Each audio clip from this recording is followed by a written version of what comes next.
Fala, moçada, continuando as nossas reações, vamos encerrar aqui hoje as reações de compostos aromáticos e vai ficar umas atividades para vocês finalizarem então aqui as nossas avaliações dos nossos conteúdos, ok? As orientações vão estar todas aí no Classroom para a gente encerrar então essa parte da matéria. Gente, nós vimos nas últimas aulas aquelas reações do benzeno, né? A gente viu alquilação, acilação, nitração, sulfonação, halogenação, certo? E a gente estudou esses mecanismos. Esses mecanismos continuam válidos aqui nessa aula de hoje. Então, o foco da aula nem vai ser mecanismo, o foco da aula vai ser a estrutura desses compostos aromáticos já substituídos. Então, a questão é, o composto que já estiver substituído, ele vai orientar essa substituição eletrofílica nesses compostos aromáticos, ok? O primeiro grupo que a gente vai estudar vão ser aqueles grupos que ativam na posição orto e para. Eles orientam a reação nessa posição. Eles são chamados então de grupos ativantes, ok? E eu vou dar aqui os exemplos. Essa listinha dos grupos vocês têm que deixar ela aí separada, porque é ela que vai te orientar nessas reações, nessas sínteses orgânicas, ok? Olha só, o grupo amino ligado ao anel aromático, ele vai orientar nessas posições, orto e para. O grupo hidroxila, o grupo oxigênio ligado aqui a uma cadeia alquila, ou seja, aquele grupo que caracteriza a função química éter. Grupos amidas ligados, grupos alquilas, metil, etil e por aí vai. Grupos arilas, outros anéis, outros compostos aromáticos ligados ao anel vão orientar também nessa posição orto e para. Aqui os halogênios também orientam nessa posição. Então, com essa listinha, aí a gente vai ver, por que então que acontece essa orientação nessa posição? Porque quando a gente sabe disso, se eu estiver fazendo uma reação de substituição eletrofílica num composto aromático e tem um desses grupos ligados ao anel, eu consigo prever que vai entrar na posição orto. Lembra das posições? Ó, as posições no anel substituído, a gente chama a vizinha ao grupo, chama orto. A próxima posição meta e aqui a posição para.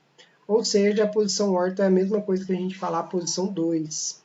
Ok? Então aqui a gente tem a posição 1, posição 2, posição 3 e posição 4. Se eu contar nesse outro sentido, também vai dar 1, 2, 3 e 4. Ok? Depende da referência que a gente adotar. Se eu sei que esse grupo orienta na posição orto, para esse grupo, esse eletrófilo, que quer a carga negativa, né? Ele vai entrar ou na posição orto ou na posição para. Vai formar os dois compostos, o composto substituído em orto e o composto substituído em para, certo? Isso aí para esses grupos que ativam esse anel aromático. Nós também temos os grupos que desativam. Esses grupos desativantes, eles orientam na posição meta. Olha só os grupos. O grupo nitro, o grupo cianeto, o grupo sulfônico, lembra daquela reação de substituição do anel aromático do benzeno? A sulfonação produzia ácido sulfônico, certo? Aqui a gente tem o grupo carboxílico, né? Dando aqui a função ácido carboxílico. Grupos nitrogênios protonados, tá? Eles orientam também na posição meta, desativam o anel. E a questão é o seguinte, tem grupo que doa elétron para o anel aromático. Esses grupos que conseguem doar elétrons para o anel aromático, para os anéis aromáticos, eles vão orientar na posição orto e para. Grupos que retiram elétron, grupos como esse aqui, que tem uma carga positiva, que tira elétron, eles desativam o anel, e deixa ele menos negativo, né? E aqui a gente sabe que a reação acontece por causa desse excesso de carga negativa nesse anel aromático. Aqui grupos de derivados aqui, né, de cetonas, C-O-R, certo? São esses grupos aqui.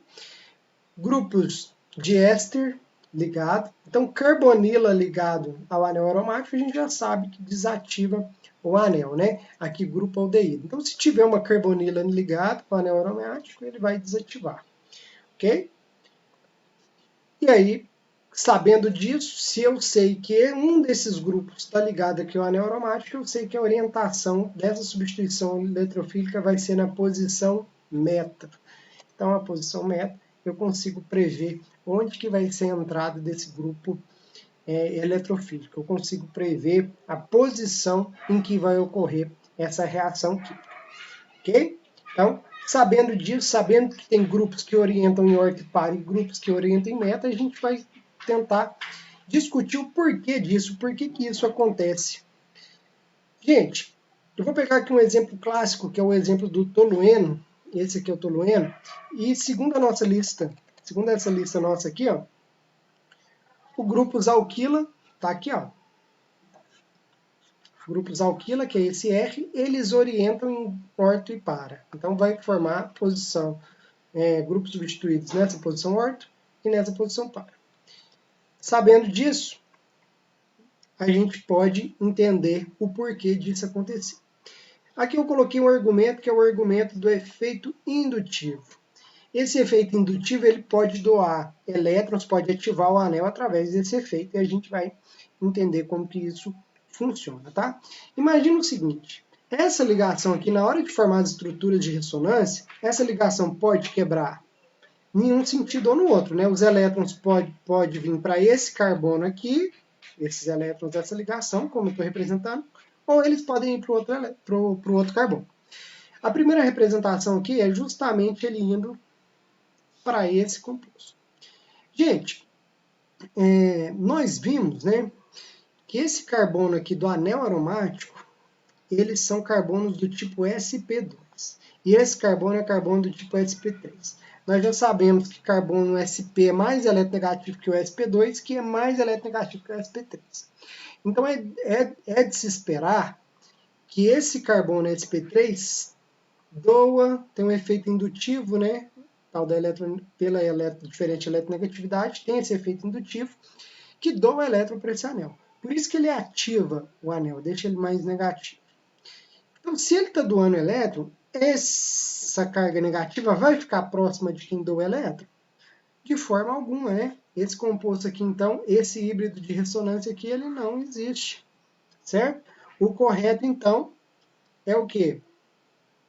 E outro argumento, né? Sem ser pelo efeito indutivo aqui, ó. Se o cátion estiver nesse anel, não tem ninguém para estabilizar ele. Se a quebra for no outro carbono, e esse carbono ficar com a carga negativa, esse aqui com a carga positiva, esse carbono consegue doar através do efeito indutivo, doador, e estabilizar esse cátion. Aí sim, esse híbrido de ressonância, ele existe, certo? Então eu já sei que tem uma carga negativa aqui nessa posição orto. Ela não forma nessa outra posição. A positiva não vai cair na posição orto. Então eu posso falar que na posição orto tem um acúmulo de carga negativa segundo esse híbrido de ressonância. Vamos ver como que vai funcionar os demais híbridos? Igual a gente já estudou, né?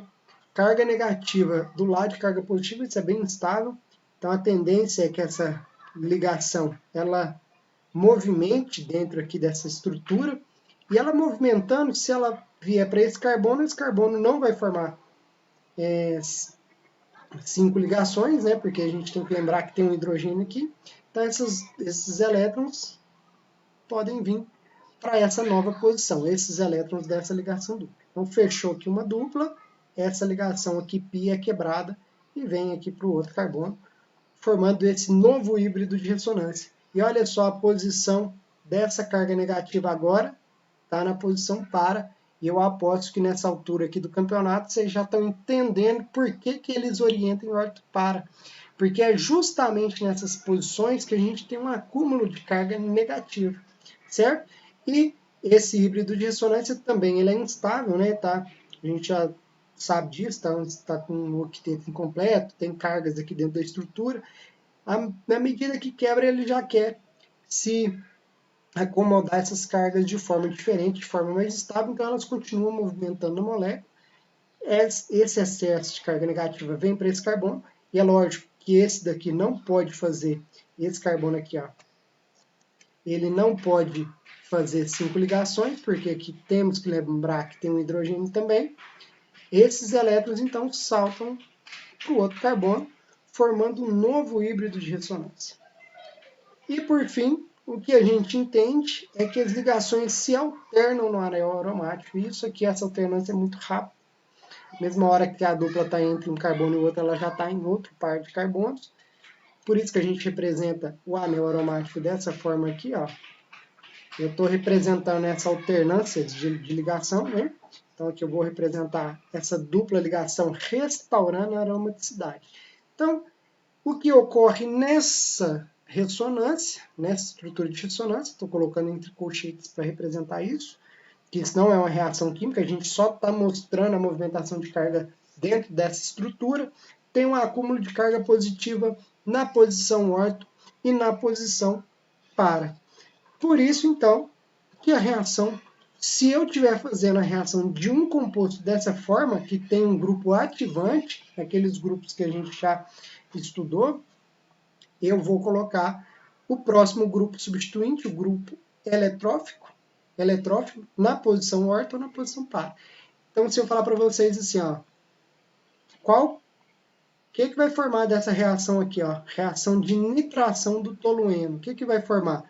Ué, se ele orienta em orto impar, é aqui que está a carga negativa, deve formar